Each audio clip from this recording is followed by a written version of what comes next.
Et on va rentrer au cœur de cette réflexion. Valeur singulier, valeur plurielle, c'est ce que vous disait tout de suite Céline Bouvier. Comment la crise, elle a bouleversé quelque part le rapport des consommateurs avec les différentes enseignes. Et puis finalement, est-ce que le rapport de force des entreprises a changé quelque part? Est-ce qu'il s'est inversé avec les clients, bien sûr? Pour cette première grande interview, on aura plusieurs tout au long de cette édition 2021 de Sa Marque. J'ai le plaisir évidemment d'être aux côtés du président de l'Union des marques, monsieur Hervé Navellou. Bonjour Hervé. Bonjour. Hervé Navellou, qui est à la tête de L'Oréal France. Vous avez fait toute votre carrière chez L'Oréal. Depuis 6 ans, vous dirigez L'Oréal France.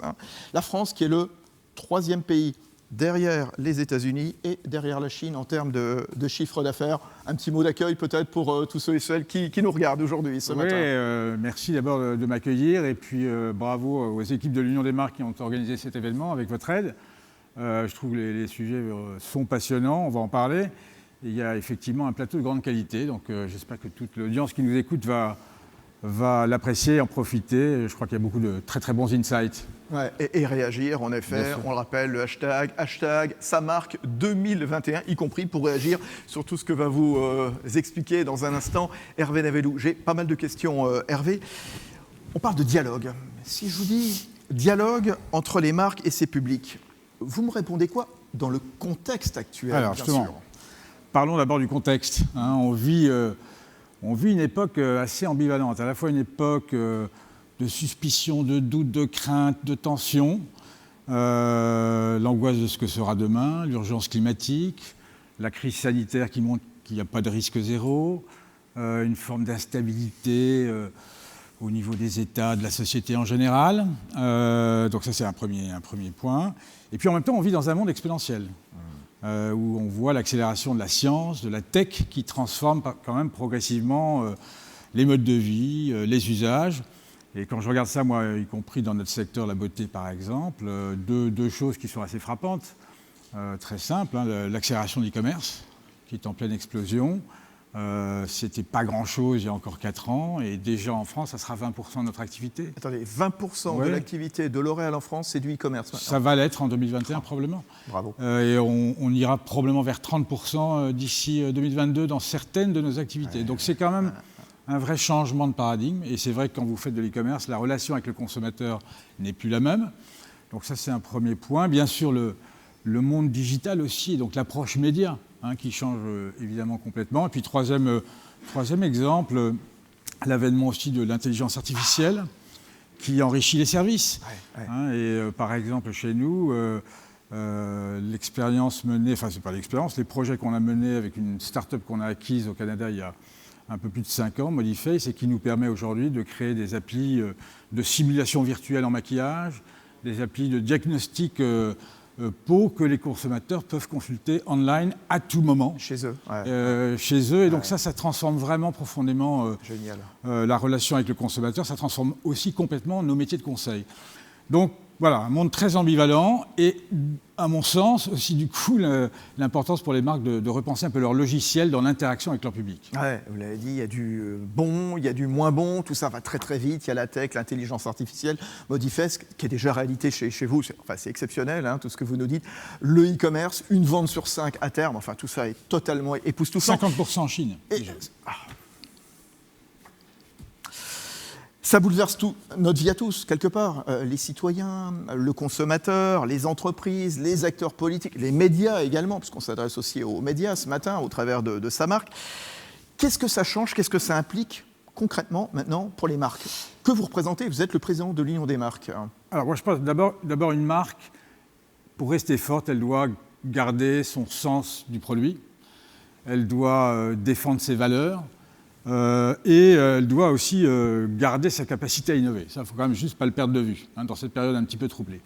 En même temps, c'est vrai que dans ce contexte, je pense que les marques ont à redéfinir un contrat de confiance avec leur public. Et autour de probablement 4 leviers pour moi. Le premier, c'est la transparence et la sincérité. Les consommateurs aujourd'hui veulent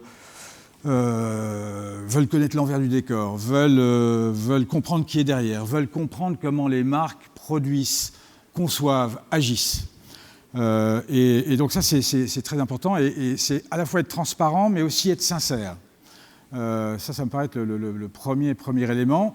Et par exemple, si je prends un exemple à nouveau chez nous, il y a eu pas mal de débats à un moment donné sur les ingrédients cosmétiques. Bon, très bien, on a pris le sujet et de façon très proactive, on a construit un site d'accès aux consommateurs, accessible par tous les consommateurs, où on a effectivement fait l'effort d'expliquer pour 1000 ingrédients leur origine, leurs bénéfices, leur activité, et tout ça de façon pédagogue, simple. Hein. Donc ça, c'est un premier point. Le deuxième levier, c'est l'utilité de la marque, la définir, la raison d'être de la marque. La fameuse raison d'être. Je pense que c'est très important aujourd'hui que les marques, au-delà de leurs produits, de leurs services, définissent aussi à quoi elles servent, définissent aussi les causes qu'elles veulent défendre et sur lesquelles elles veulent agir.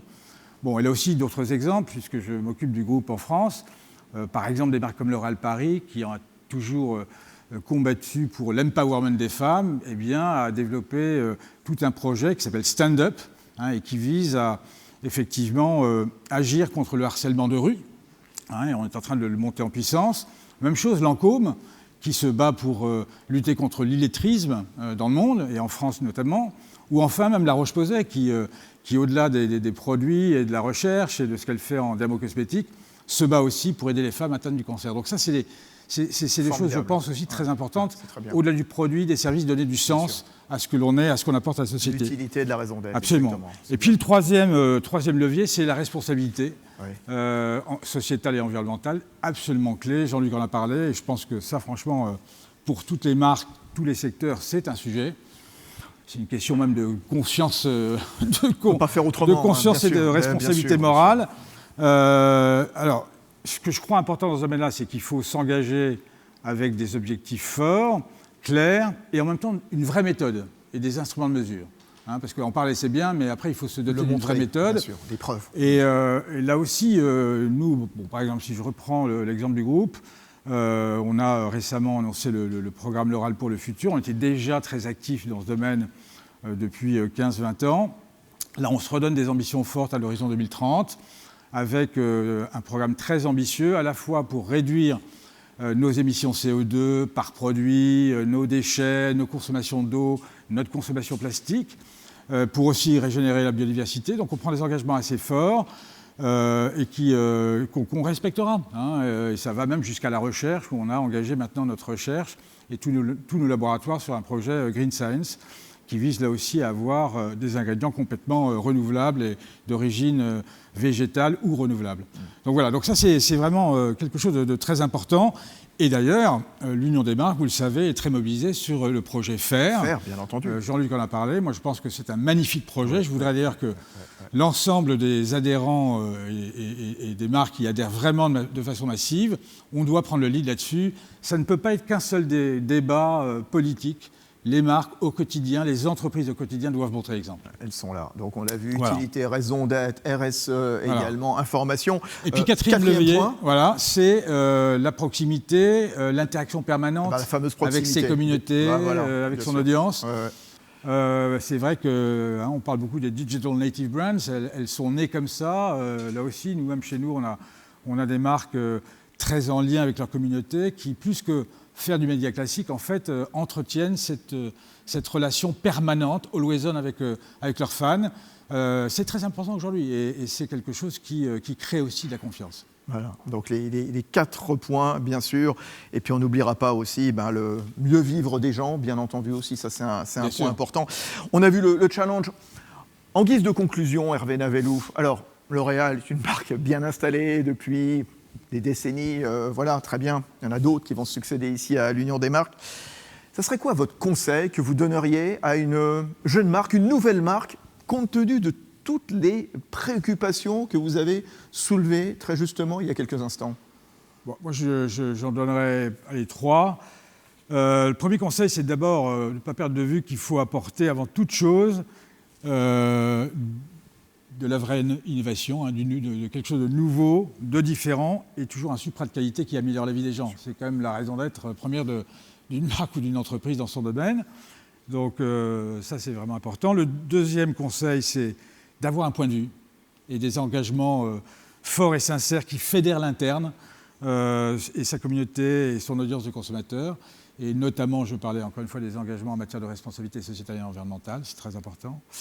Et puis le troisième conseil, c'est dans ce monde qui est très fragmenté, parce que c'est aussi ça qui caractérise notre époque. On est dans un monde où la distribution est fragmentée, le monde des médias est fragmenté, les attentes consommateurs aussi très diverses. Et de plus en plus de petites c'est cellules de bien partout, réfléchir dès le départ à son go-to-market et à son modèle. Voilà, des choses assez simples en définitive. Et je pense que tous les débats que vous avez préparés aujourd'hui vont aussi pouvoir l'illustrer de façon, à mon avis, très intéressante. Merci beaucoup. Merci à vous. Non, génial, franchement.